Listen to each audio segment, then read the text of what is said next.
ಈಗ ಹಣಕಾಸು ಇಲಾಖೆ ಮುಂದಿನ ತಿಂಗಳು ಸಂಬಳ ಕೊಡೋದಕ್ಕೆ ಪತ್ರ ಬರೆದಿದೆ, ಸಂಬಳ ಕೊಟ್ಟಿಲ್ಲ ಅಂತ ಹೇಳ್ತಾರೆ. ಈಗ 4,000 ಕೋಟಿಯಿಂದ ಸಂಬಳ ಕೊಡೋಕ್ಕಾಗತ್ತಾ? ಈಗ BMTC KSRTಗೆ ಇನ್ನು ದುಡ್ಡು ಕೊಡಬೇಕಲ್ಲ, 2 ತಿಂಗಳಿಂದ ದುಡ್ಡು ಪೆಂಡಿಂಗ್ ಇಟ್ಕೊಂಡಿದ್ದಾರಲ್ಲ, ಅದು ಸಂಬಳಕ್ಕೆ ಹೋಗೋದು.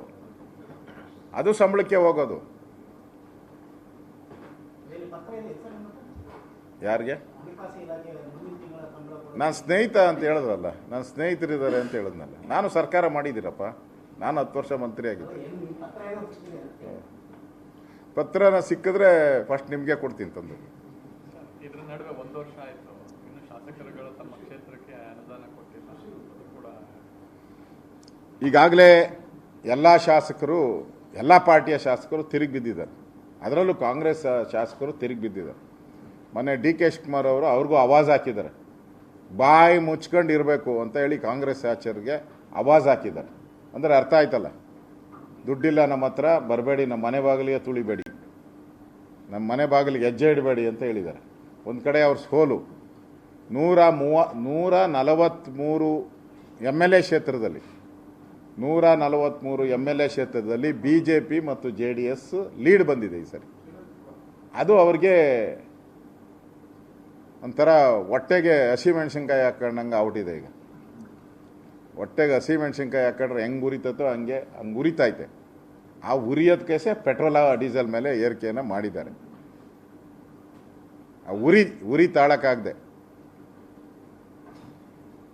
ಅದರಿಂದ MLAಗಳಿಗೆ ಈ ಕಾಂಗ್ರೆಸ್ಸಲ್ಲಿ ನಾನು ಹೇಳ್ದಲ್ಲ, ಮುಂದೆಯಿಂದನ ಈ ಸರ್ಕಾರ ಬಿದ್ದರೆ ಅವ್ರ ಪಾರ್ಟಿ MLAಯಿಂದನೇ ಬೀಳೋದು ಸರ್ಕಾರ. ಇಷ್ಟೆಲ್ಲ ಅನ್ಯಾಯಗಳು ಮಾಡಿದ್ಮೇಲೆ ಜನ ಬಿಡ್ತಾರ? MLAಗಳು ಬಿಡ್ತಾರ? ಎಲ್ಲ ಅದರಿಂದ ಈಗಾಗಲೇ MLAಗಳಿಗೆ ಧಮಕಿ ಹಾಕಿದಾರಲ್ಲ, ಬಾಯಿ ಮುಚ್ಕೊಂಡಿರ್ಬೇಕು ಅಂದಾಗ ಯಾವ MLA ಸುಮ್ಮನೆ ಇರ್ತಾರೆ? ಎಲ್ಲ ಸ್ವಾಭಿಮಾನ ಇರೋರಲ್ಲ.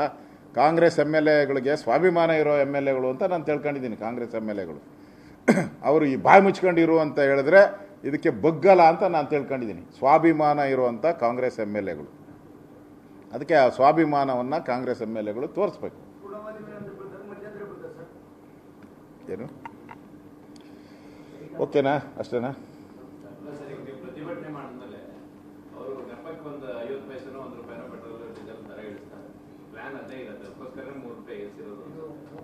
ನೋಡಿ, ನಾವು ಪೂರ್ತಿ ಈ ಆದೇಶನೇ ಹಿಂಪಡಿಬೇಕು ಅಂತೇಳಿ ಹೋರಾಟ ನಾವು ಮಾಡ್ತಾ ಇದ್ದೀವಿ. ಈ ನಾಟಕ, ಕಪಟ ನಾಟಕ, 3 ರೂಪಾಯಿ ರೈಸ್ ಮಾಡೋದು, ಆಮೇಲೆ 10 ಪೈಸೆ ಕಡಿಮೆ ಮಾಡಿದ್ದೀನಿ ಅಂತ ನಾಳೆ ಹೇಳಿಕೆಯನ್ನು ಕೊಡುವಂಥದ್ದು, ಇದನ್ನು ಯಾವುದೇ ಕಾರಣಕ್ಕೂ ಒಪ್ಪಲ್ಲ. ಜನನೂ ಒಪ್ಪಲ್ಲ. ಜನ ರೊಚ್ಚಿಗೆದ್ದಿದ್ದಾರೆ. ನಾನು ಕಾಮೆಂಟ್ಗಳನ್ನು ನೋಡಿದೆ, ಪತ್ರಿಕೆಯಲ್ಲಿ ಮತ್ತು TVಗಳಲ್ಲಿ ಬಂದಿರೋಂಥ ಪೆಟ್ರೋಲ್ ಬಂಕಲ್ಲಿ ಹೋಗಿ ಮಾಡಿದಾಗ ಅವ್ರು ಬೈದಿರೋ ಪದಗಳನ್ನು ಸಿದ್ದರಾಮಯ್ಯನವರು ಅರ್ಥ ಮಾಡ್ಕೋಬೇಕು. ನನಗನ್ಸ್ತತೆ ಹಿಂಗಾದರೆ ಇವ್ರು ಕಾರ್ಪೊರೇಷನ್ ಎಲೆಕ್ಷನಲ್ಲಿ ಚೊಂಬೆ, ಅವ್ರಿಗೆ ಅಡ್ವರ್ಟೈಸ್ಮೆಂಟ್ ಕೊಟ್ಟಿದ್ರಲ್ಲ, ಕಾರ್ಪೊರೇಷನ್ ಎಲೆಕ್ಷನ್ ಚೊಂಬು, ಜಿಲ್ಲಾ ಪಂಚಾಯತಿ ಎಲೆಕ್ಷನ್ ಚೊಂಬೆ ಕೊಡ್ತಾರೆ ನೋಡಿ. ಗ್ಯಾರಂಟಿ ಇವ್ರಿಗೆ ಚೊಂಬಿನ ಗುರುತಿಗೆ ಓಟ್ ಹಾಕ್ತಾರೆ ಜಿಲ್ಲಾ ಪಂಚಾಯತಿ ಮತ್ತು ಕಾರ್ಪೊರೇಷನಲ್ಲಿ. ಅದಕ್ಕೆ ಅವ್ರು ಚೊಂಬು ಇವಾಗ ಜನ ತೋರಿಸ್ತಾರೆ ಇವ್ರಿಗೆ.